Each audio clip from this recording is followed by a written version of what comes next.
In today's blog, I want to discuss the pre-book comedy show and the corporate comedy event. In a pre-book comedy show or a showcase, the lineup for the comedy show is pretty much set in stone prior to the beginning of the comedy show. However, every once in a while a few pop-ins show up and they're called guest sets. And here you see me doing a few minutes in Fresno, California. And here in this next video, you can see me in Modesto, California at the Fat Cat. This was a pre-book showcase, and usually these showcases fill up pretty quick. Usually 300 or 400 people show up to the event. But one thing I want to talk about really quick is called papering the room. For the laymen that hear that term, papering the room, they might think that a room in your house is being redecorated. However, such is not the case. Papering the room means that multiple free tickets were given out for the event just to fill the room, so the promoter or the club owner can make the majority of their money off of beer sales or hot wing sales or whatever kind of food they're serving that night, just in order to fill the room, so people will say, hey, free comedy show, maybe I'll spend more getting drunk and eating a bunch of food.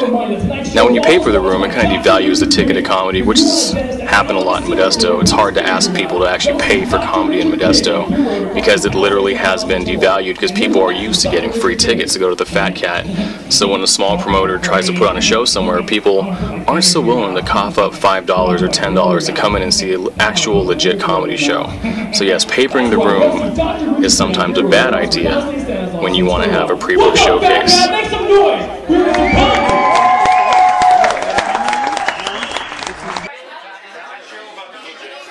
Here you see a crowd shot of a pre-book showcase that we did in Turlock, California.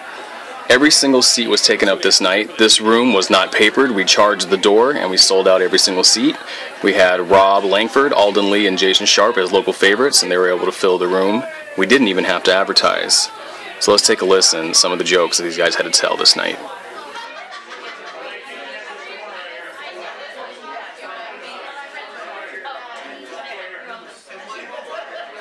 Speaking of sexual orientation, I've been getting screwed in that department. I've had many jobs, been to many schools. None of the orientations have been sexual. Could you imagine unmarried women just by a show of boobs? Never works. Never works. I was going to divide by 2. 3 in your case. Those are fantastic.